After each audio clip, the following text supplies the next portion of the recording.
Okay, so let's start our discussion dito sa ating IS 121 Fundamentals of Information System. So for our lesson 1, which is the Introduction to Information System. So yung pinaka-weekly topic nito is Information Systems in Perspective in Organization. Yata yung so hindi ka pa sure. So sorry, tingnan natin sa ating course outline. So hindi ko kasi yung course outline ito. Ayan, so balik tayo sa course outline para masigurado natin kung ano yung kanyang weekly topic.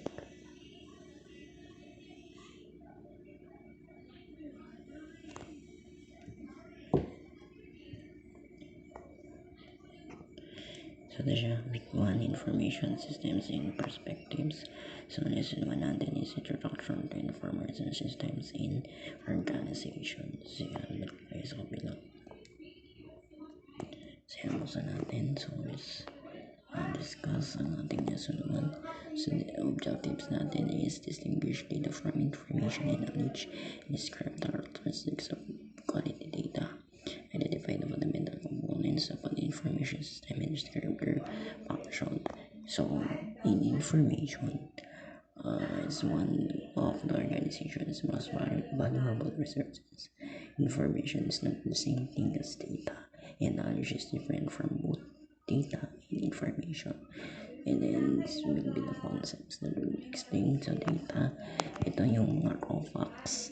Ayan, yung mga raw information galing sa isang individual or sa any other types. For example, is total hours na trabaho na isang employee or pwede maging unique identifier, which is the inventory part number or the number of units tinitake na isang student. So ganun yung example ng data or the information. So kung meron ka ng data na processes data, may information na siya. So ito naman yung mga process data na galing sa isang raw information or raw facts. And then once na meron ka ng information, ang feedback naman nun or yung output nun is the knowledge, which is the process of defining relationships among data that be used for information. Yan yun yung knowledge. And then so ano naman ang information system? An IS or information system is a set of interrelated components that collects, process, store, and disseminate data and information. So IS provides a feedback mechanism to monitor and control its operations to make sure it continues to meet its goal and objective. So ito yun, yung input, processing, and outputs. Parehas na yun. Ang input natin is the data, and the processing and the transformation or the process or the applying knowledge by selecting, organizing, and manipulating data. So yung sa processing and for the output, that's the information or the knowledge na makukuha sa isang data. So isa-isahin natin. So input, it is the activity of gathering and capturing raw data. So for the information, is the means of converting or transforming data into useful outputs.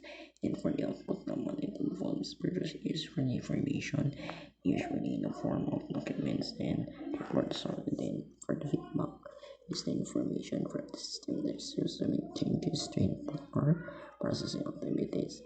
So ano ba yung CBIS? CBIS or Computer-Based Information System is a single set of hardware, software databases, telecommunication, people, and procedures that are configured to collect, manipulate, store, and process data into information. So we have the hardware. So hardware is the basic information on our basic definition. It's the physical components or the tangible part of a computer system. And for the software, this is the visual representation of what's programmed by the devices. So we have the system software or also called as operating system. and then the application software such as Microsoft Office or Microsoft Edge sa ating install within the OS. And in the databases, it is the authorized collection of facts and information. And then for the telecommunication is the electronic transmission of signal for communications, which enables the organization to carry out their process and tasks through effective computer networks. And for the networks, it is the interconnection of computers, not only computers, but network enabled components or equipment or the devices na nag-allow ng mga connection through a network. Then the internet is the largest computer network consisting of thousands of interconnected networks. And then for the another component is the WW. So the WW, or also known as the World Wide Web, it is the network of links on the internet to documents containing text, graphics, picture, and sound. Information about the documents and access to them are controlled and provided by tens of thousands of the people. Ito yung mga end users. For the researchers, this to include the strategies, policies, methods, and rules for the using CIS. Then for the information system and organizations, so we have personal IS, group IS, and enterprise IS. For the personal IS, it includes information system that improves the productivity of individual users performing standard tasks. Then for the group IS, syempre, mayroong communication or collaboration within a single group or group of persons. And then for the enterprise IS, it includes the organization used to define structured interactions among their own employees and or with external customers, suppliers, government agencies, and other business partners. And then we have each type of IS. First is the well-trained workers. It's the employees must be well-trained and understand the need for the new system, and the role is in using or operating the system, and how to get the results they need from the system. We have the system support. So, syempre, ito yung show how to gain value from the system and overcome startup problems. And then, better teamwork, syempre, isang is profession or isang group should be merong better teamwork to be motivated together to achieve the anticipated benefits of the system. And then we have our design process. So, syempre, the design of existing work processes as well as the addition of new processes and then new decision rights. Employees must understand and accept their new roles and responsibilities, including who is responsible for making what decision. So that's in our week one topic, or for the IS 121 Fundamentals of Information System. So good luck sa mga students.